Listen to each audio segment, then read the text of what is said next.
फरमाते मैं हजरत अवैस करनी को ढूंढने चल पड़ा। ढूंढने भी उसे निकला जिसे किसी ने नहीं ढूंढा और जो कभी किसी को नहीं मिले। हजरत अवैस करनी, ये फिक्रा किसी दरवेश ने ना हजरत अवैस करनी के लिए कहा है। ये फिक्रा पूरा फिट उन्हीं पे आता है, असी किसी दे कुछ नहीं लगते ते ना कोई साडा दर्दी। तो हजरत ख्वाजा अवैस करनी को ढूंढते ढूंढते कहते हैं मैं गया कर्म गया। धर्म भी नहीं, ये दाता साहब ने इसको लिखा है। फरमाते मैं गया तो मुझे लोगों ने कहा वो तो हज करने चले गए। कहते जब मैं मक्के गया तो मैंने लोगों से पूछा अवैस करनी आए थे, कहने लगे हम तो नहीं जानते।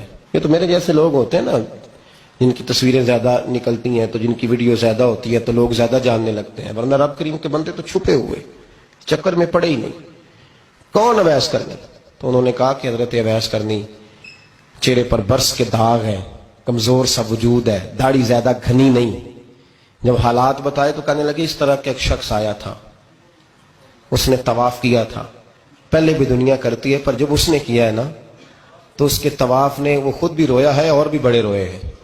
वो जब हजरे अस्वद पे आया है तो रंग बदलता देखा है। कहा वो किधर गए? कहने लगे पूरा नहीं पता, इतना जरूर खबर है कि उनके अंदाज बताते थे कि अब मदीने जाएंगे। तो जनाब हरम बिन हयान कहते हैं फिर मैं मदीने गया, मैंने ख्वाजा अवैस को ढूंढा। मैंने कहा यार मैंने हजरत ख्वाजा अवैस करनी को मिलना है, किसी ने बताया है कि वो मदीना शरीफ आए।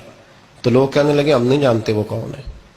तो कहा बारीक सा वजूद है, पुराना सा लिबास है, बरस के दाग है, चेहरे पे दाढ़ी ज्यादा घनी नहीं, किसी को पास नहीं बिठाते। फिर एक जुमला और कहा, सुना है रोते हैं तो बड़े दर्द से रोते हैं, सुना है भीगी रहती हैं पलकें। कहते मैंने कहा यार वही तो अवैस करनी थे, किधर गए? कहने लगे कोई खबर नहीं। जब वो आए हैं तो उनके आने का अंदाज ही निराला था, सिस्कियां और आहें निकल गई उस शख्स की जब वो मदीने आया। हजरत हरम बिन हयान कहते मैं ढूंढता रहा, तलाश करता रहा, फिर मैं उनको ढूंढते ढूंढते इराक में आया तो नहर फुरात के किनारे एक कमजोर से आदमी को रेत के टीले पर बैठ के वुजू करते देखा। कहते जब उनका वुजू मुकम्मल हुआ तो मैंने कहा अस्सलामु अलैकुम। तो कहते उन्होंने चेहरा नहीं फेरा, वहीं बैठे बैठे कहने लगे वालेकुम अस्सलाम या हरम बिन हयान। कहते मैंने कहा कि मन अंत आप कौन है? तो कहने लगे वही हूं जिसे तुम मक्के और मदीने ढूंढता रहा।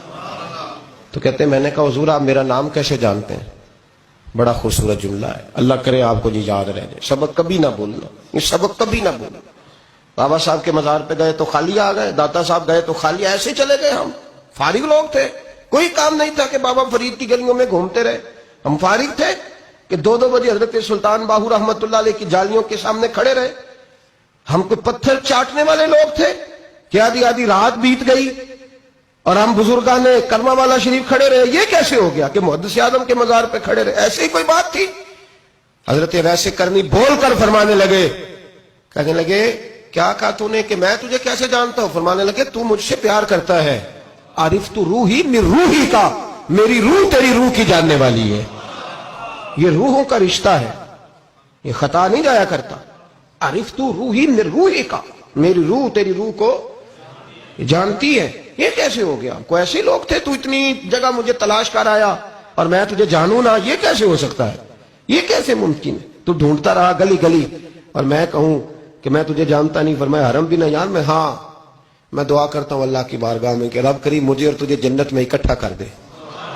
कहते हैं जब उन्होंने ये दुआ की तो वो चल पड़े। मैंने कहा हुजूर कहां जा रहे हो? फरमाने लगे मेरा पीछा ना करना, मैं किसी और मंजिल का मुसाफिर हूं और जिस रास्ते मैं चल रहा हूं ना उन मंजिलों पे साथ नहीं किसी को लिया जाता।